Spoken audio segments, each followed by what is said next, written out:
Je passais en revue les rapports trimestriels quand mon téléphone a vibré avec un SMS qui allait tout changer. J'ai besoin d'une semaine pour réfléchir et voir si ça vaut la peine de te garder. Pas de contexte, pas d'explication, juste un ultimatum froid de la femme avec qui j'étais marié depuis 6 ans, Sophie.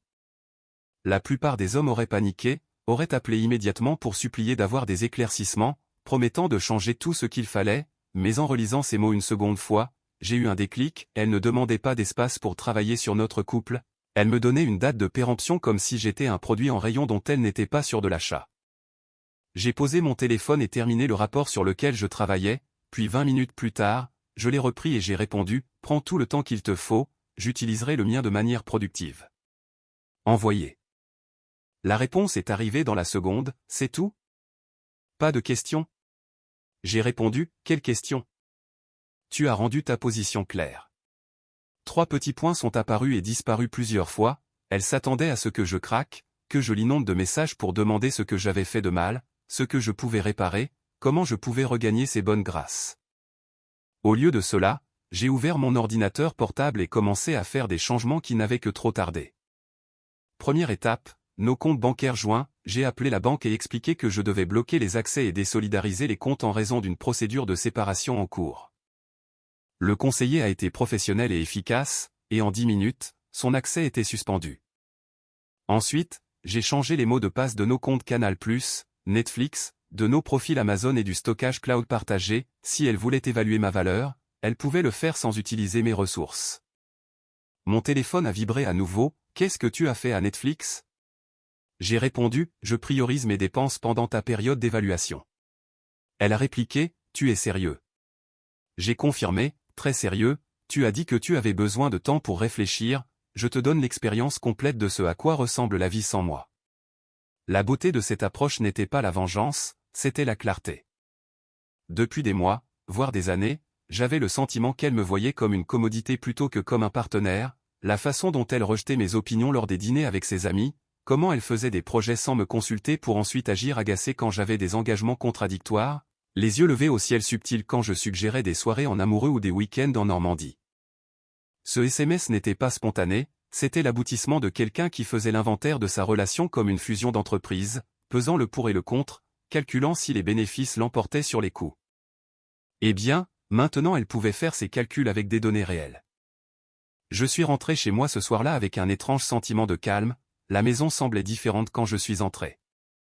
Sophie était dans la cuisine, appuyée contre le comptoir les bras croisés, attendant clairement la conversation qu'elle pensait que nous devions avoir. « Il faut qu'on parle » a-t-elle dit. « De quoi ? De ce que tu as fait aujourd'hui ? Couper mes cartes, changer les mots de passe, c'est assez extrême. Je me suis versé un verre d'eau et je l'ai regardé droit dans les yeux, tu m'as envoyé un SMS disant que tu passais une semaine à décider si je valais la peine d'être gardé, je me suis dit que tu voudrais une évaluation précise. Difficile d'évaluer la valeur de quelqu'un pendant que tu utilises activement ses ressources. Son visage a rougi, ce n'est pas ce que je voulais dire. J'ai rétorqué, alors tu aurais dû être plus précise, la communication est importante dans les relations, ou du moins c'est ce qu'on dit. Le sarcasme ne lui a pas échappé, elle a bougé inconfortablement, réalisant probablement que cela ne se passait pas selon le scénario qu'elle avait imaginé. Écoute, je pense juste qu'on doit voir si on est fait l'un pour l'autre, les choses ont changé ces derniers temps. J'ai demandé, différente comment?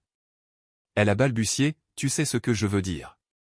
J'ai coupé, en fait non, mais voici ce que je sais, tu m'as envoyé un SMS aujourd'hui traitant notre mariage comme une période d'essai. Tu veux passer une semaine à réfléchir à ma valeur? Vas-y. Mais tu le feras avec une honnêteté totale. Pas de compte partagé, pas d'avantage conjoint, pas de filet de sécurité. Si tu évalues si je vaux la peine d'être gardé, tu dois expérimenter ce que tu garderais ou perdrais réellement. Elle m'a fixé un long moment, s'attendant probablement à ce que je m'adoucisse, que j'explique que j'étais juste blessé et que je réagissais sous le coup de l'émotion. Au lieu de cela, j'ai fini mon eau et je me suis dirigé vers l'étage. « Où vas-tu » a-t-elle demandé. Utiliser mon temps de manière productive comme je l'ai dit. Cette nuit-là, j'ai recherché des avocats spécialisés en divorce dans notre arrondissement, pas parce que j'avais pris une décision finale, mais parce qu'un homme qui connaît sa valeur n'attend pas en espérant que quelqu'un d'autre la reconnaisse. J'ai mis en favori 3 cabinets avec d'excellentes réputations et j'ai noté mentalement de les appeler le lendemain. Mon téléphone est resté silencieux le reste de la soirée, pas de SMS d'excuses, pas de tentative de revenir sur son ultimatum, aucune reconnaissance que peut être exigée que quelqu'un prouve sa valeur n'est pas la fondation d'un mariage sain. En éteignant les lumières, j'ai réalisé quelque chose d'important, pour la première fois depuis des mois, je me sentais à nouveau moi-même, pas la version de moi qui essayait de décoder ses humeurs et d'anticiper ses insatisfactions, mais l'homme qui savait ce qu'il apportait à la table et n'avait besoin de la permission de personne pour reconnaître sa propre valeur. Elle voulait une semaine pour réfléchir? Parfait, mais elle allait découvrir que certaines évaluations en révèlent plus sur l'évaluateur que sur l'évalué. Le lendemain matin, je me suis réveillé avant mon réveil et je suis allé à la salle de sport, pas parce que je stressais ou essayais de prouver quoi que ce soit, mais parce que maintenir ma routine faisait partie du maintien de mes standards. Quand tu connais ta valeur, tu ne laisses pas l'incertitude des autres faire dérailler ta constance. Je suis rentré pour la trouver assise à la table de la cuisine avec son ordinateur portable et une tasse de café, m'attendant clairement. Elle a levé les yeux avec attente, anticipant probablement une sorte de conversation matinale sur les événements d'hier. « Bonne séance » a-t-elle demandé, son ton portant cette fausse décontraction que les gens utilisent quand ils pêchent de plus grosses réactions. Comme toujours, ai-je répondu en prenant un shake protéiné dans le frigo et en commençant à préparer le petit déjeuner. J'ai réfléchi à ce que tu as dit hier, a-t-elle commencé. C'est le but, non? Elle a fermé son ordinateur et s'est tournée pour me faire face complètement. Je pense que tu prends ça du mauvais côté. Quand j'ai dit que j'avais besoin de temps pour réfléchir, je voulais dire que nous devrions tous les deux évaluer où nous en sommes, ce n'est pas juste à propos de toi. J'ai cassé 2 œufs dans la poêle en lui tournant le dos. Intéressant, ton SMS mentionnait spécifiquement réfléchir à si je vaux la peine d'être gardé, rien sur une évaluation mutuelle, rien sur nous deux réfléchissant, juste toi décidant de ma valeur. Elle a répliqué, ne déforme pas mes mots. J'ai répondu, je ne déforme rien, je lis exactement ce que tu as écrit. Je me suis retourné, m'appuyant contre le plan de travail. Mais puisque tu t'intéresses à l'évaluation, parlons-en. Qu'est-ce que tu évalues spécifiquement? La question l'a prise au dépourvu, elle s'attendait à une attitude défensive, peut-être des supplications pour des détails afin que je puisse répondre à ses inquiétudes. Au lieu de cela, je traitais ça comme la transaction commerciale qu'elle avait présentée. Eh bien, je veux dire, on s'est éloigné, tu dois l'admettre. J'ai demandé, éloigné comment? Elle a listé, tu travailles toujours tard, tu ne veux plus sortir avec mes amis, tu as été distant. J'ai hoché la tête pensivement, perspective intéressante. La partie sur le travail tardif est exacte, j'ai fait des heures supplémentaires parce que j'ai été promu directeur régional il y a 3 mois, tu te souviens? Le soir où je suis rentré excité pour te le dire et tu étais contrarié parce que ça signifiait que je raterais la soirée 20 de ton club de lecture. Son visage s'est légèrement crispé.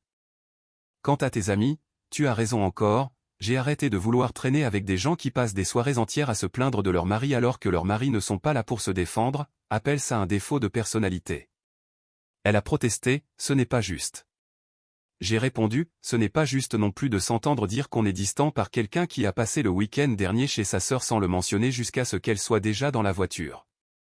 Les œufs étaient prêts, je les ai mis dans une assiette, ajouté du pain grillé et je me suis assis à table en face d'elle. Elle m'a regardé manger en silence pendant quelques minutes, recalibrant clairement son approche. Écoute, peut-être que je n'ai pas formulé le SMS parfaitement, mais le point est qu'on doit voir si ça fonctionne. J'ai répondu, bien sûr, mais c'est là que ta période d'évaluation devient intéressante. Tu veux passer une semaine à réfléchir si je vaux la peine d'être gardé, ce qui implique que tu considères d'autres options. Alors assurons-nous que tu aies toutes les données nécessaires. J'ai sorti mon téléphone et lui ai montré une capture d'écran. J'ai appelé notre mutuelle ce matin, tu es encore couverte pour le reste de la semaine, mais je voulais comprendre les clauses de séparation. Il s'avère que si nous nous séparons définitivement, tu auras besoin de ta propre couverture. Le tarif actuel pour quelqu'un de ton âge avec tes antécédents médicaux est d'environ 400 € par mois. Ses yeux se sont écarquillés. J'ai aussi regardé pour le prêt immobilier. Si on divorce, la maison est vendue à moins que l'un de nous puisse se qualifier pour racheter la part de l'autre seul. Basé sur ton revenu actuel de ton temps partiel en marketing, ça n'arrivera pas. Mais ne t'inquiète pas, j'ai calculé ce que serait ta moitié de la plus-value après les frais d'agence et de notaire, ça devrait suffire pour un bel apport sur un appartement. Elle a demandé, qu'est-ce que tu fais? J'ai répondu, je te donne des informations précises pour ton évaluation.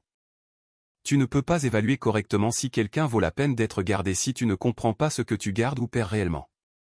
Elle m'a regardé comme si une deuxième tête m'avait poussé. Ce n'était pas le scénario qu'elle avait écrit dans son esprit où je passerais la semaine à prouver que j'étais digne de son affection continue. J'ai aussi viré la moitié de notre épargne commune sur un compte séparé. Ça semblait juste puisque tu n'es pas sûr de vouloir continuer à partager tes finances avec moi. Elle a crié, « Tu ne peux pas faire ça. » J'ai répondu calmement, « En fait, je peux. C'est légalement mon argent aussi. Mais ne t'inquiète pas, si tu décides que je vaux la peine d'être gardé, on pourra discuter de combiner les ressources à nouveau. Sinon, eh bien, maintenant tu sais exactement à quoi ressemble ta situation financière. » La couleur avait quitté son visage, elle commençait à comprendre que son ultimatum ne l'avait pas mise aux commandes comme elle l'avait imaginé, il m'avait simplement donné la permission d'arrêter de prétendre que son incertitude sur notre mariage n'affectait pas ma prise de décision aussi. « C'est de la folie, je n'essayais pas de te menacer, a-t-elle dit. Alors qu'essayais-tu de faire ? Elle a ouvert la bouche puis l'a fermée, parce que la réponse honnête était qu'elle essayait de créer un sentiment d'urgence pour me faire battre pour son attention comme je le faisais quand nous sortions ensemble.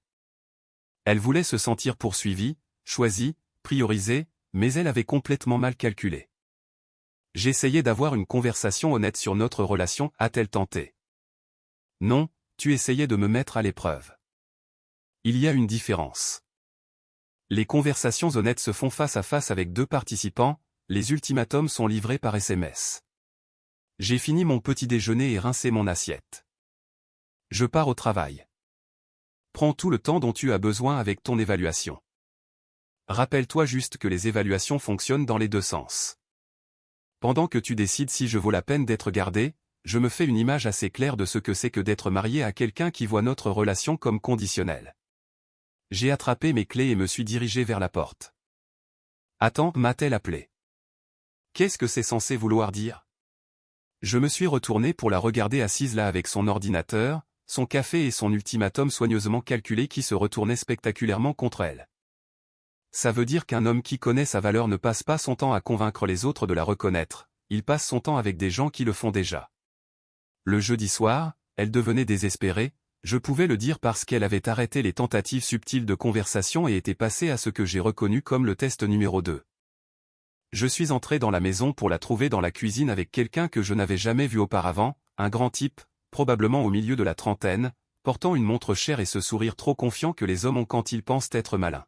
« Salut chérie », a-t-elle dit, sa voix artificiellement enjouée. « C'est Thomas, de mon cours de yoga.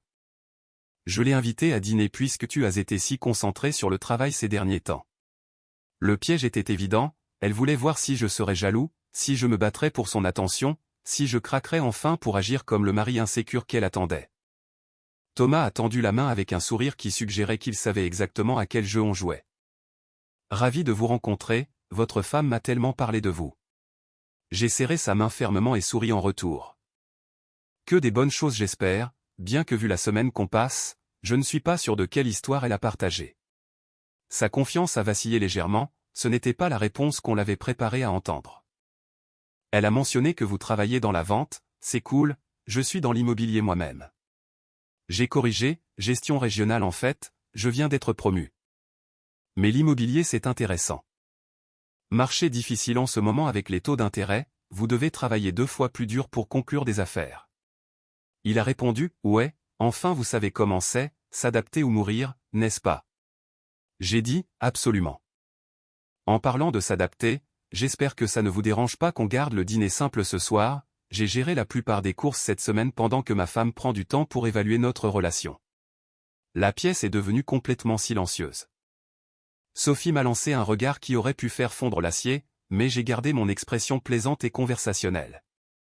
Thomas a regardé entre nous deux, réalisant clairement qu'il avait mis les pieds dans quelque chose de bien plus compliqué que ce pourquoi il avait signé. Oh, c'est cool. Les relations demandent du travail, pas vrai? J'ai répondu, c'est vrai. Bien que j'ai appris que certaines personnes préfèrent externaliser ce travail à d'autres au lieu de le faire elles-mêmes. Mais bon, chacun son approche. J'ai ouvert le réfrigérateur et commencé à sortir des ingrédients. J'espère que vous aimez les pâtes, Thomas, c'est à peu près tout ce qu'on a puisque je ne suis pas sûr de ce à quoi ressemble notre budget course après cette semaine. Elle me fixait avec un mélange de fureur et d'incrédulité. C'était censé être mon moment pour devenir territorial, pour exiger des explications, pour prouver que je tenais assez à elle pour me battre. Au lieu de cela, je traitais son copain de yoga comme un invité lambda et j'exposais sa manipulation en temps réel. En fait, a dit Thomas en regardant sa montre, je viens de me souvenir que j'ai une visite tôt demain matin, on devrait peut-être remettre ça. J'ai insisté, ne soyez pas bête, vous êtes déjà là. D'ailleurs, ma femme s'est clairement donné du mal pour planifier ça, je détesterais que ses efforts soient gâchés. Thomas avait l'air de vouloir disparaître dans le sol. Quelle que soit l'histoire qu'elle lui avait racontée sur notre mariage, elle n'incluait apparemment pas la partie où son mari discuterait calmement de leurs problèmes conjugaux devant des inconnus. Alors Thomas, ai-je continué en mettant la casserole sur le feu, depuis combien de temps faites-vous du yoga? J'ai toujours pensé essayer moi-même mais je ne savais pas si les débutants étaient les bienvenus dans les cours établis. Il a répondu, environ 6 mois. Et oui, les débutants sont vraiment les bienvenus. J'ai dit, bon à savoir, peut-être que je me joindrai à vous deux la semaine prochaine, en supposant qu'on fasse encore des activités de couple après que ma femme ait fini sa période d'évaluation. Sophie a enfin retrouvé sa voix, je peux te parler dans l'autre pièce? J'ai dit, bien sûr. Thomas, faites comme chez vous, on en a juste pour 1 minute. Je l'ai suivie dans le salon où elle s'est immédiatement retournée pour me faire face. Qu'est-ce que tu fous? Tu prépares le dîner pour ton invité? Ce n'était pas le plan? J'ai demandé, tu sais exactement ce que je veux dire. J'ai répondu, en fait non. Tu as invité quelqu'un à dîner, je suis hospitalier. Il y a un problème? Elle a sifflé, tu m'humilies en étant honnête sur notre situation. J'ai répliqué, je pensais que la transparence était importante pour toi. Après tout, tu as dit que tu avais besoin de temps pour évaluer si je valais la peine d'être gardé. Tu ne peux pas juste dire ça aux gens. J'ai demandé, pourquoi pas? C'est la vérité. À moins que tu aies changé d'avis sur le besoin de cette période d'évaluation. Elle a ouvert la bouche puis l'a fermée, parce que dire oui signifierait admettre que toute cette histoire était une tactique de manipulation, et dire non signifierait s'enfoncer dans l'ultimatum qui se retournait déjà contre elle. Ce n'est pas comme ça que ça devait se passer, a-t-elle dit. Comment quoi devait se passer? Le dîner avec ton ami de yoga ou ta tentative de me rendre jaloux? Son visage est devenu rouge écarlate. Je n'essayais pas de te rendre jaloux. J'ai demandé, alors pourquoi n'as-tu pas mentionné avoir invité quelqu'un jusqu'à ce que je rentre et le trouve ici? Pourquoi cet intérêt soudain pour recevoir alors que tu as à peine cuisiné un repas le mois passé? Elle a craqué, parce que tu as été distant et je pensais que peut-être me voir interagir avec d'autres personnes te rappellerait ce que tu manques. La voilà, la réponse honnête qu'elle n'avait pas l'intention de donner. Donc tu as invité un autre homme dans notre maison pour me montrer ce que je manque, pendant la semaine où tu es censé évaluer si je vaux la peine d'être gardé. C'est bien ça? Elle a réalisé son erreur immédiatement. Ce n'est pas. Je ne voulais pas dire ça comme ça. J'ai dit, Thomas a l'air d'un type sympa, mais il est sur le point de réaliser qu'il a été recruté pour le drame relationnel de quelqu'un d'autre. Ce n'est pas juste pour lui, et ce n'est pas juste pour moi. Je suis retourné vers la cuisine. Je vais finir de préparer le dîner comme un bon hôte, tu peux expliquer à ton ami pourquoi sa soirée vient de devenir plus compliquée que prévu. Quand nous sommes retournés à la cuisine, Thomas rassemblait déjà ses affaires. Vous savez quoi? J'ai vraiment besoin de préparer ma visite de demain. Merci pour l'invitation quand même. J'ai demandé, vous êtes sûr? Les pâtes sont presque prêtes. Il a répondu, ouais, je suis sûr. Ravi de vous avoir rencontré, cela dit. Après son départ, elle s'est tournée vers moi avec un regard de pure frustration. Content maintenant? J'ai demandé, à propos de quoi? D'avoir eu une conversation honnête au dîner? Toujours. Elle a crié, tu m'as humilié. J'ai répondu, non, j'ai traité ton invité avec respect tout en étant honnête sur notre situation. Si ça t'a semblé humiliant, peut-être que tu devrais réfléchir au pourquoi. J'ai égoutté les pâtes et commencé à les servir. D'ailleurs, je pensais que tu voulais évaluer si je valais la peine d'être gardé. Comment es-tu censé faire ça sans voir comment je gère des situations comme celle-ci? Elle m'a fixé un long moment, réalisant probablement que chaque test qu'elle essayait de lancer se retournait complètement contre elle. Au lieu de me rendre désespéré pour son attention, elle découvrait exactement à quel genre d'homme elle avait été mariée tout ce temps. Tu n'es pas la même personne que j'ai épousée, a-t-elle dit. Tu as raison, ai-je répondu. La personne que tu as épousée aurait passé cette semaine à te supplier de changer d'avis. Cette personne-là c'est mieux que ça. Le vendredi matin a apporté une approche différente. Je l'ai trouvée assise à la table de la cuisine avec ce qui ressemblait suspicieusement à des arguments préparés écrits sur un bloc-notes. Toute son attitude était passée du test au contrôle des dégâts. Je pense qu'on a besoin d'avoir une vraie conversation, a-t-elle dit pendant que je versais mon café. J'ai répondu, on a eu de vraies conversations toute la semaine. Elle a continué, à moins que tu ne veuilles dire une conversation où je prétends que ton ultimatum n'a pas existé. Écoute, j'admets que j'ai mal géré ça. Le SMS, tout le truc. J'étais frustré et je ne me suis pas bien exprimé. Je me suis assis en face d'elle, curieux de voir où cela menait. Continue. Elle a consulté ses notes. Eh bien, comme je l'ai dit, tu as travaillé plus d'heures et quand tu es à la maison, tu es généralement sur ton ordinateur où tu écoutes ces podcasts d'affaires. J'ai expliqué, la promotion que j'ai eue exigeait des modules de formation supplémentaires, 30 heures de cours que je devais compléter sur mon temps personnel. Je t'en ai parlé plusieurs fois. Elle a dit, je sais, mais... J'ai coupé, et ces podcasts d'affaires, je recherchais des stratégies d'investissement parce que je voulais discuter de déplacer notre épargne vers des comptes à plus haut rendement, quelque chose qui nous bénéficierait à tous les deux. Elle a bougé inconfortablement. D'accord, mais qu'en est-il du côté social? Tu aimais sortir avec mes amis. J'ai répondu, tes amis qui passent chaque rassemblement à se plaindre des carrières de leur mari, des hobbies de leur mari, des familles de leur mari? J'en ai eu marre d'être le seul homme dans la pièce qui n'était pas discuté comme un employé décevant. Elle a protesté, elles ne font pas ça. J'ai sorti mon téléphone et fait défiler jusqu'à un fil de discussion de vendredi dernier au dîner avec son club de lecture. Citation, au moins ton mari écoute vraiment quand tu parles, le mien grogne juste et retourne à ses jeux vidéo. Fin de citation. C'était dirigé vers toi, à propos de moi, alors que j'étais assis juste là. Son visage a pâli. Le vendredi d'avant, tu as tellement de chance qu'il planifie des soirées en amoureux, je dois littéralement programmer l'intimité comme un rendez-vous chez le dentiste. Encore à propos de moi, devant moi, comme si j'étais un meuble. Elle a bafouillé, Je n'avais pas réalisé que tu avais entendu ça. J'ai dit, j'ai tout entendu. Chaque lever d'yeux au ciel quand je contribue aux conversations, chaque commentaire passif-agressif sur les hommes en général qui me visait clairement, chaque fois que tu riais avec elle au lieu de défendre ton mari. Elle a baissé les yeux sur son bloc-notes, réalisant probablement que ses arguments préparés n'allaient pas fonctionner contre des preuves documentées. Mais voici ce qui est vraiment intéressant, ai-je continué. Toute la semaine, tu m'as testé. L'ultimatum, le prof de yoga, les tentatives pour me faire courir après ton attention. Mais pas une seule fois tu n'as demandé à quoi j'avais pensé pendant ta période d'évaluation. Elle a demandé, qu'est-ce que tu veux dire? J'ai répondu, tu as été si concentré à décider si je valais la peine d'être gardé que tu n'as jamais considéré que je pourrais faire la même évaluation à ton sujet. La couleur a quitté son visage complètement. Mercredi, j'ai rencontré 3 avocats spécialisés en divorce. Pas parce que j'avais pris des décisions, mais parce que je voulais comprendre mes options.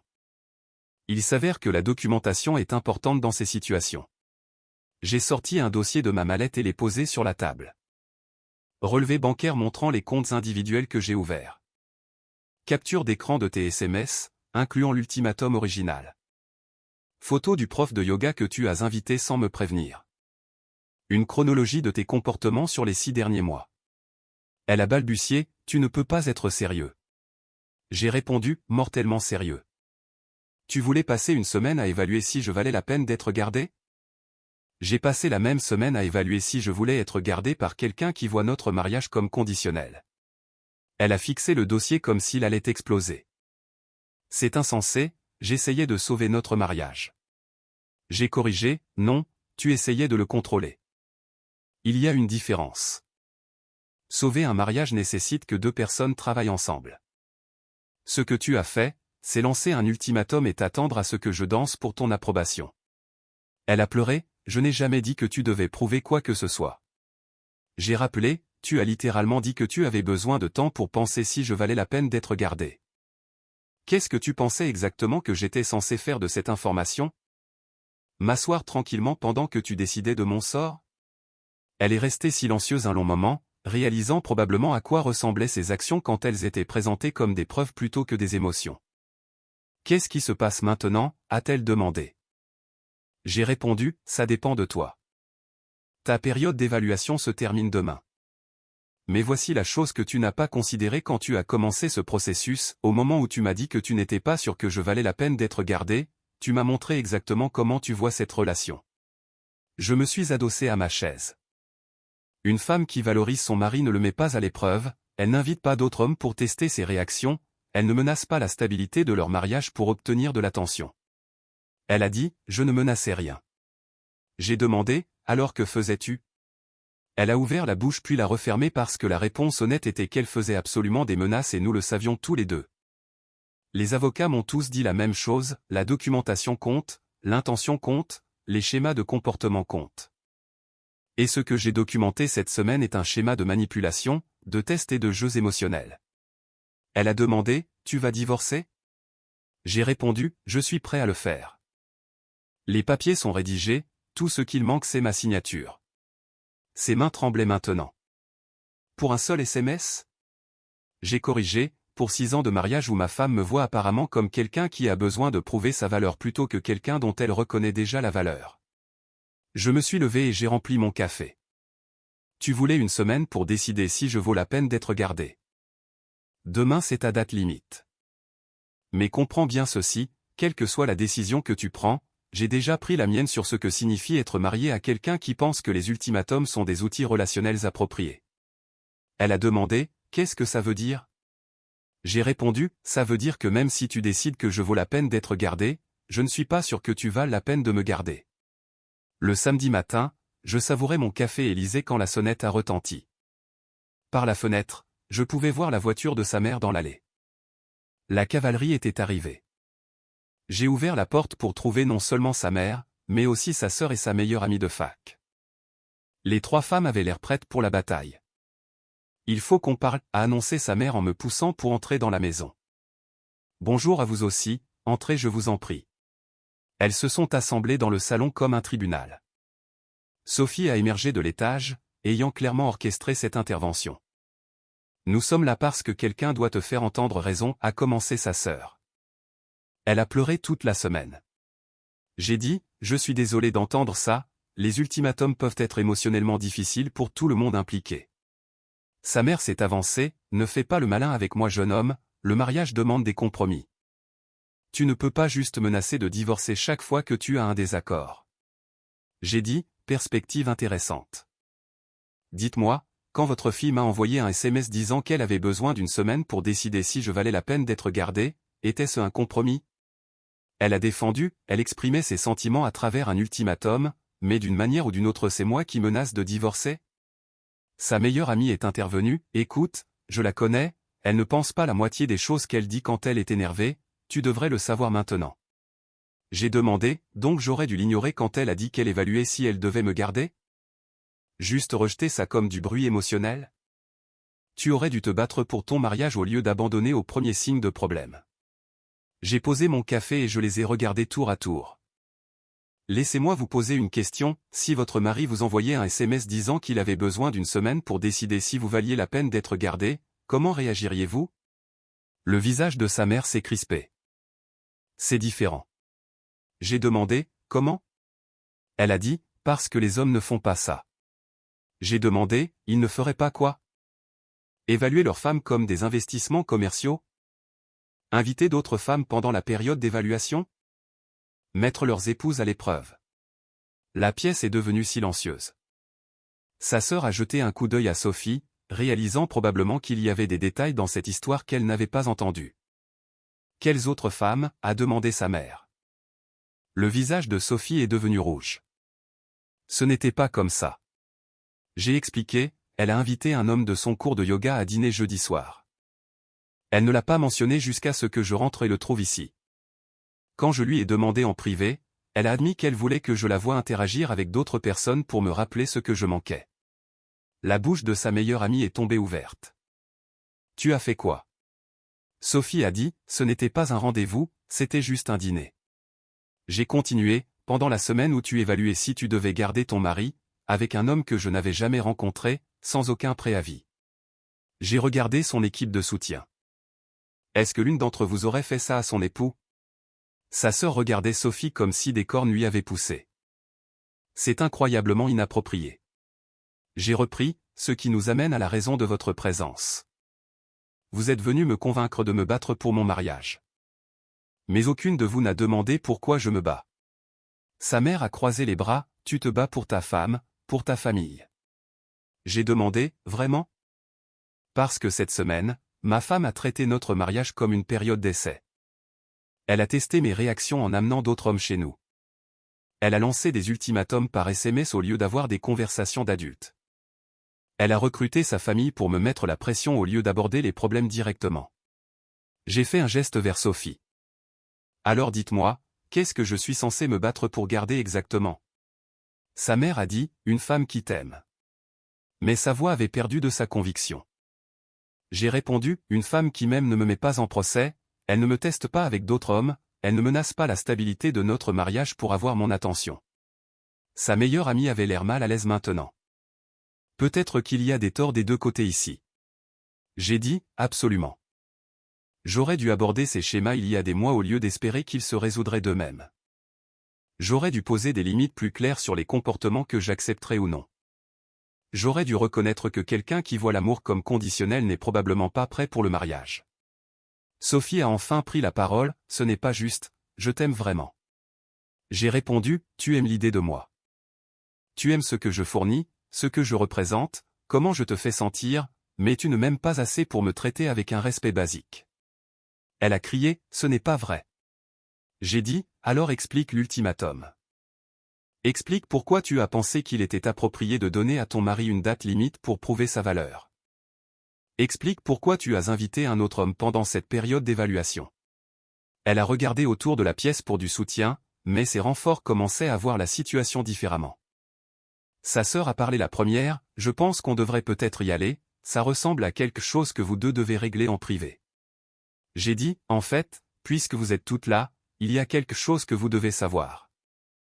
Votre intervention est inutile. Aujourd'hui est le dernier jour de la période d'évaluation qu'elle a demandée. Demain, elle me donnera sa décision sur si je vaux la peine d'être gardé. Je me suis levé et j'ai marché vers ma mallette. Mais j'ai déjà pris ma décision sur le fait de vouloir être marié à quelqu'un qui pense que les ultimatums sont des outils relationnels appropriés. J'ai sorti les papiers du divorce et je les ai posés sur la table basse. Les 4 femmes les ont fixés comme s'ils étaient radioactifs. Ce sont des papiers de divorce. Ils sont complets sauf pour ma signature. Que je les signe ou non dépend entièrement de ce qui se passe dans les prochaines 24 heures. Le visage de sa mère était devenu pâle. Tu ne peux pas être sérieux. J'ai répondu, je suis complètement sérieux. Votre fille voulait une semaine pour évaluer ma valeur. Eh bien, j'ai utilisé la même semaine pour évaluer ce que ça signifie d'être marié à quelqu'un qui voit notre relation comme conditionnelle. J'ai regardé directement Sophie. Tu as jusqu'à demain soir pour décider si je vaux la peine d'être gardé. Mais comprends ceci, même si tu décides que je le suis, je ne suis pas sûr que tu aies prouvé que tu vaux la peine de me garder. La pièce était dans un silence de mort. Son équipe de soutien était venue ici en s'attendant à me faire honte pour me soumettre, pour me convaincre que se battre pour des miettes d'affection était noble. Au lieu de cela, elles étaient témoins de ce à quoi ça ressemble quand un homme refuse de supplier pour un respect basique. Je pense que vous devriez toutes partir maintenant. Elle a de sérieuses réflexions à faire et elle doit le faire sans une claque l'encourageant à croire que les ultimatums sont juste une expression de sentiment. Alors qu'elle sortait, sa mère s'est retournée vers moi, le mariage est censé être pour toujours.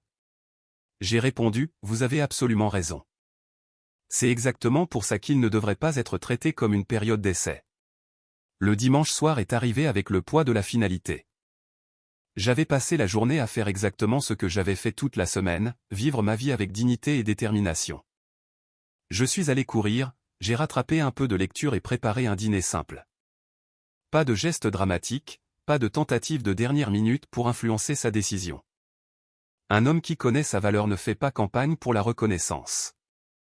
Elle avait été inhabituellement silencieuse toute la journée, bougeant dans la maison comme si elle marchait dans le musée de son ancienne vie. Toutes les quelques heures, je la surprenais à me regarder avec une expression que je ne pouvais pas tout à fait lire, pas le regard calculateur du début de la semaine, mais quelque chose de plus proche de la panique. À 19 heures précises, elle est apparue dans le salon où je lisais. Elle s'était clairement préparée pour ce moment, avait probablement répété son discours plusieurs fois. J'ai pris ma décision, a-t-elle dit, sa voix à peine au-dessus d'un murmure. J'ai fermé mon livre et lui ai accordé toute mon attention. Je t'écoute. Elle a dit, je veux te garder. Je veux nous garder. Elle a continué, j'ai réalisé maintenant que j'ai tout mal géré cette semaine. Le SMS, l'ultimatum, faire venir Thomas. J'avais peur qu'on s'éloigne et je pensais que peut-être si je créais une urgence, ça te rappellerait combien on compte l'un pour l'autre. Elle s'est assise en face de moi, ses mains serrées fort sur ses genoux. Je sais que c'était manipulateur, je sais que c'était injuste, mais j'étais désespéré et les gens désespérés font des choses stupides. J'ai hoché la tête lentement. Continue. Elle a dit, j'ai réfléchi à ce que tu as dit hier sur le fait que je vois notre relation comme conditionnelle. Tu as raison. J'ai traité notre mariage comme quelque chose que tu devais gagner au lieu de quelque chose que nous avions tous les deux choisi. Elle a pris une respiration tremblante. Je ne veux pas te perdre, je ne veux pas nous perdre. Si tu me donnes une autre chance, je promets que je ferai mieux. Je communiquerai au lieu de tester. Je ferai confiance au lieu de manipuler. Je te traiterai comme le mari que tu as toujours été au lieu de quelqu'un qui doit faire ses preuves. Quand elle a fini, la pièce est tombée dans le silence. Elle restait là à me regarder avec l'espoir et la peur se battant dans ses yeux, attendant ma réponse à sa décision que je valais la peine d'être gardé. J'ai tendu la main vers la table basse et pris les papiers du divorce qui étaient là depuis la veille. Son souffle s'est coupé alors que j'ouvrais le dossier. J'apprécie ton honnêteté, ai-je dit finalement, et je crois que tu penses tout ce que tu viens de dire. Mais voici ce que tu ne comprends toujours pas. J'ai sorti un stylo et l'ai tenu au-dessus de la ligne de signature. Au moment où tu m'as envoyé ce SMS demandant une semaine pour évaluer ma valeur, notre mariage a changé pour toujours. Pas à cause de ce que tu as décidé, mais à cause de ce que tu as révélé sur la façon dont tu me vois. Son visage est devenu blanc. S'il te plaît, ne signe pas ça. J'ai continué, pendant 6 ans, je pensais être marié à quelqu'un qui m'avait choisi. Quelqu'un qui voyait ma valeur et avait décidé qu'elle voulait construire une vie avec moi. Cette semaine, j'ai découvert que j'étais en fait marié à quelqu'un qui me voit comme une marchandise qu'elle doit évaluer périodiquement. Elle a pleuré, ce n'est plus vrai, je t'ai dit que j'ai réalisé que j'avais tort. J'ai répondu, tu réalises que tu avais tort parce que les conséquences sont devenues réelles.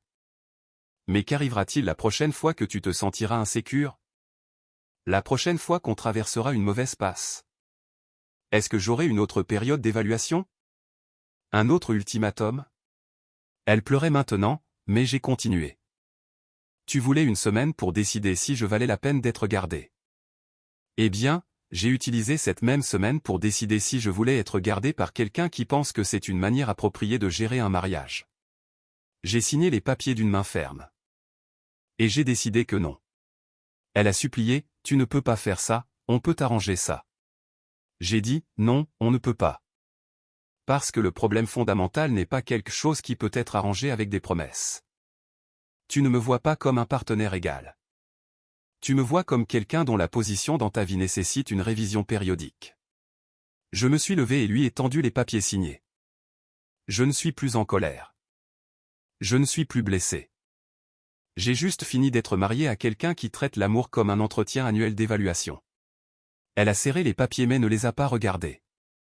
Et tout ce qu'on a construit ensemble? 6 ans de mariage, notre maison, nos projets? J'ai répondu, ces choses ont été construites sur l'hypothèse qu'on se valorisait tous les deux inconditionnellement. Tu as prouvé que cette hypothèse était fausse.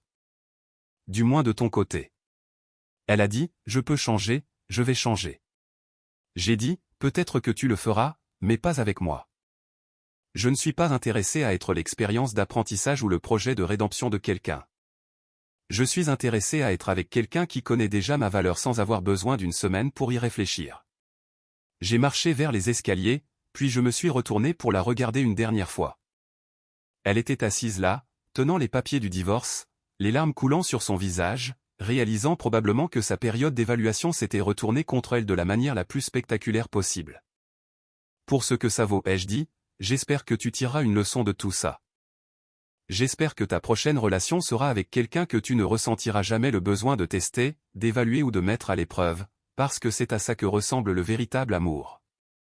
Ça ressemble à choisir quelqu'un et ne jamais remettre ce choix en question. Elle a demandé, « Qu'est-ce que je suis censé faire maintenant ?» J'ai répondu, « Tout ce que tu veux. » Tu es libre de trouver quelqu'un dont tu n'as pas besoin de temps pour considérer la valeur. Quelqu'un qui répond à tous les standards que tu es encore en train de définir. Quelqu'un que ça ne dérange pas d'être évalué. Je suis monté à l'étage pour faire un sac. J'irai à l'hôtel pendant qu'on réglerait les détails. Mais la partie difficile était passée.